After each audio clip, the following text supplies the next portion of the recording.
Hi guys, and welcome back to Danish Poems. New episode. I'm so excited for showing you the new characteristic way that I sculpt Conan the Barbarian with a story. So sit back, relax, and enjoy the ride, guys. And while you're at it, hit the subscribe button, leave a comment, and share it with your friends. Thank you so much. A long time ago in the Hyborian Age, in a village called Valor, lived a brave and skilled warriors. The Cimmerians were some mighty warriors, and among them was a boy named Conan. Conan was the son of a well-known blacksmith named Ivan Blackbeard. He was well known for the strong and sharp iron that he forged together. One day when Conan was out playing in the forest, he suddenly heard the sounds of hundreds of horses. They came riding in his direction. It was a warrior from another tribe. Conan could see that they were set up for an attack on the village. He had to rush back to warn the people of attack. But it was too late. The battle had already broken out, but there were too many. The village fought as best they could, but could do nothing. The enemy was too strong and too many.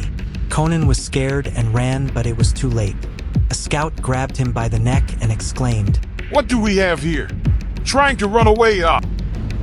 All the children were taken and led away from the village, a rope around the necks of all the children. On one line, they went after the horse where the rope was attached. They were led into the wilderness on a long journey away from home. The children were afraid of the warriors because they looked so rough and scary. "Come on, faster," shouted the warriors.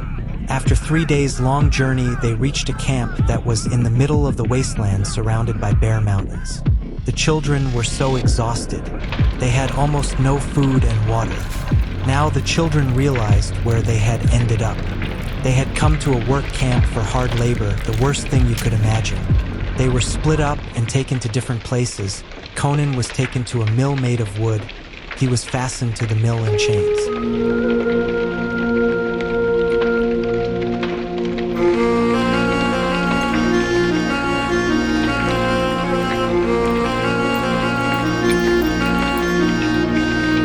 Now his sad life began, as a hard and ungrateful life as a slave. Day in and day out he pushed the heavy wheel. Sweat ran down his face, the weather was almost unbearable, the heat was so strong.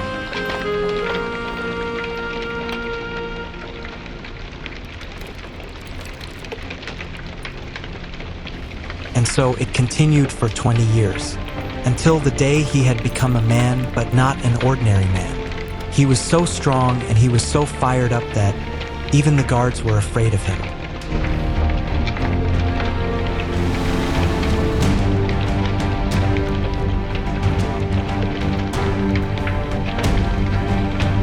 A few months later, the tribe is attacked from outside. Outlaws, driven by savagery by a leader named Malik, and was a cruel general. He was after gold, and everything that stood in his way was destroyed. "Avast, ye scallywags!" Conan could hear the violent shouting that occurred. He was aware that it was now or never. He had to get free. He had to become a free man. He used all his strength and tugged as hard as he could on the chains. He fought like mad. At last, he broke the chain free from the hinge, off the big wooden wheel. The outlaws had come right into the middle of the camp. He could hear they were close to the mill where he was. "Dead men!" 2 men came running towards him at high speed, arms raised with clubs. Conan ducked when the first man made a swing after him. Conan grabbed him by the throat and his belt and lifted him as if it was nothing. He threw him hard into the other. They tumbled over like 2 pieces of stiff wood. But to make the story short, Conan is captured by the outlaws. And the leader Malik spares his life because he sees potential in his strength. He begins to train him to become the ultimate warrior. Conan returns to his village where he grew up as a child, in the quest to find the sword his father forged and told him many stories of. Conan finds the sword. On the blade engraved says, "Suffer no guilt ye who wield this in the name of Kron." The story of Conan lives on.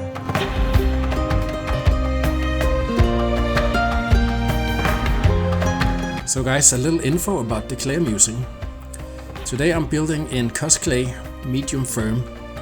I bought it, first time I'm trying it. I wanted the clay to be more firm for my taste, so I went to a shop to buy some baby powder or body powder to suck off more of the moisture in the clay. I mixed it up with the clay a lot of times till I came to a consistency where I feel comfortable.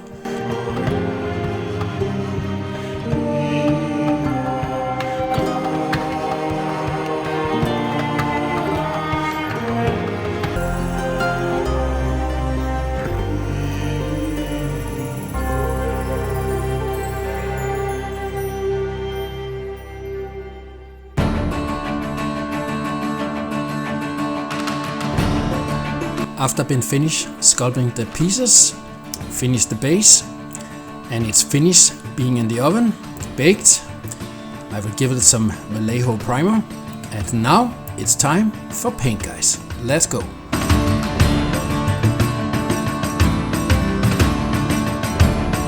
So guys, I will start doing different skin tones of different variation of colors. Then I will do a lot of washes, do highlights, and I will end up with doing a lot of dry painting.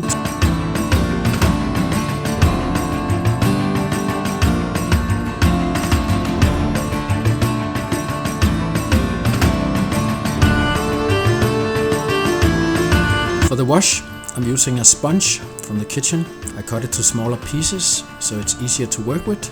I dab all the excess of the wash so it's not so waterish. And also a small trick, the sponge is leaving some patterns and structure on the skin tones, and it's perfect.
And now to paint the sword, I start with the handle with a light brown color. I'm gonna do wash with more black brown color. Then I will paint the sword with some silver mixed with some black to make it more dark in all the small crevices and cracks. Then I will dry paint it with more light silver to make it more shine. And now for painting the base, I will mix up some gray with a lot of black to make it really dark, and then I will paint the whole base. I will also paint the sides of the base. I will mix up the dark gray color with some more light gray. Then I will start dry brushing so we get all the details to be visible. After the first couple of layers of dry painting, I will give it some wash with some rust color from Vallejo. Then I will improvise some different colors of variation of washes like green and red to make it more stand out different places. Then I will continue with some dry brushing with even more light gray. Continue with some black washes to get the cracks to be really dark.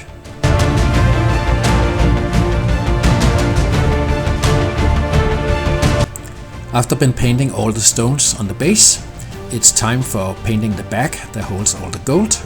And I start with brown reddish color. There is been washed with the same rust color. Then it's time for painting all the gold. I will start with a paint called Old Gold. Then I will wash it and I will dab it off, and I will end it up with dry painting it with gold. And with these final words, what we all been waiting for, the final recording. Have a nice day, guys. Thank you so much. Catch you next time. Bye.